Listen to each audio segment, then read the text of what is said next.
El expreso y disidente cubano Diosiris Santana narraba el pasado 23 de mayo una escena de brutalidad policial hacia varios de sus compatriotas.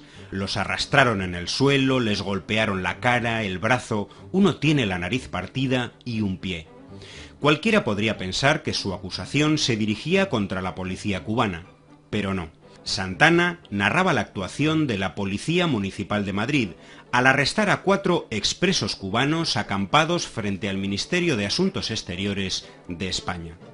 Estoy preocupado por esta situación, yo nunca había visto esto en España, decía otro de los disidentes, Francisco Bacallao, en referencia a la violencia policial. Un comentario un tanto cínico, tratándose en este caso de una persona que reside desde hace años en Madrid, donde apenas unos días antes la policía había desalojado con mucha mayor violencia a decenas de personas del movimiento 15M en la cercana Puerta del Sol.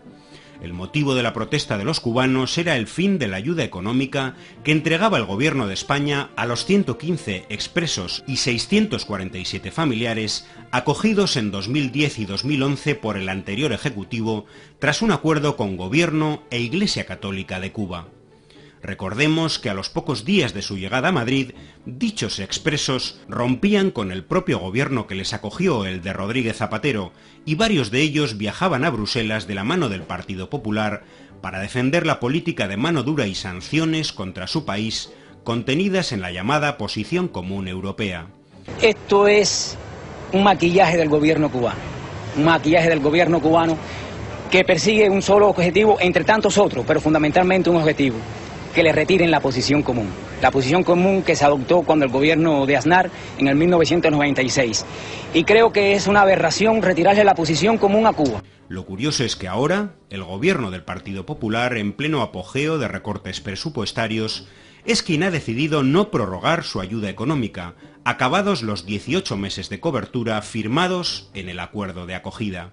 El Partido Popular ha rechazado incluso una propuesta del grupo Unión Progreso y Democracia, UPyD, para destinar 2,5 millones de euros a estas personas.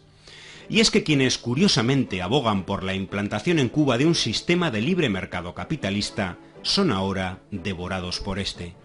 En abril se suicidaba en Canarias uno de ellos, Alberto Santiago de Ubuchet.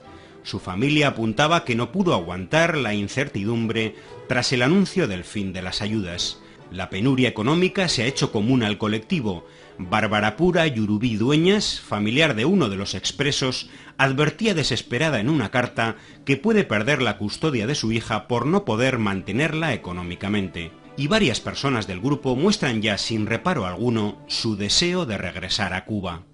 ¿Qué usted le pediría al gobierno? Que nos regresen al país de nosotros de nuevo. Si nos van a tener en la calle, que nos manden para Cuba. Que en Cuba cada quien tiene su casa. Para otras personas, sin embargo, la solución se encuentra en Estados Unidos. La dama de blanco Sabina Martín exigía así, hace unos meses, su traslado a ese país. Cuando vinimos de Cuba hacia España, nada de lo que se nos ha prometido se ha cumplido aquí en este gobierno. Queremos irnos a los Estados Unidos, y si no, que en los Estados Unidos de Norteamérica, que es donde se defienden verdaderamente la democracia y los derechos humanos. Esta persona sigue siendo presentada en medios españoles como luchadora por los derechos humanos en Cuba. La web de Unión Progreso y Democracia, partido que ha hecho bandera del anticastrismo y que ha afiliado a varios de ellos, describe a Sabina Martín como una luchadora por la libertad y una mujer con un gran sentido común. Repasemos algunas de las muestras de su particular sentido común. En junio de 2011 fue expulsada, junto al resto de su familia, del centro de acogida de la Comisión Española de Ayuda al Refugiado, CEAR, en la ciudad de Málaga, debido a las agresiones físicas entre ellos, las amenazas e insultos a los trabajadores, la introducción de alcohol y armas blancas en el centro y el abandono de los talleres ocupacionales. Sabina Martín explicaba a la agencia EFE que detrás de su expulsión de este centro de Málaga estaba, cómo no, el gobierno cubano. Su marido, dando muestras también de un gran sentido común, acusaba a CEAR de desalojarles mediante un despliegue militar. Y el director del centro buscó una orden ministerial y nos sacó con un despliegue militar. Durante su acampada de protesta en Madrid, Sabina Martín denunciaba de esta manera que su vida y la de sus familiares se encuentran en peligro. Esos chicos que estuvieron aquí, bueno, nos amenazaron, nos dijeron que nos iban a dar candela, y esto es por eso que yo digo que la vida de nosotros aquí en este país peligra la vida de nosotros, porque todas esas cosas que nos han hecho para provocarnos y para que sucedan estas cosas. Es por eso que yo le pido a cualquiera persona que pueda ayudarnos a sacarnos de este país, que nos saque. Un medio de Miami hablaba incluso de que agentes encubiertos amenazan su seguridad. En los últimos días la situación se ha agravado porque aseguran que agentes encubiertos se están acercando a la dama de blanco Sabina Martín y temen por su seguridad. La dama de blanco acusaba además al gobierno cubano por su actual situación, al no informar de los problemas económicos en Europa.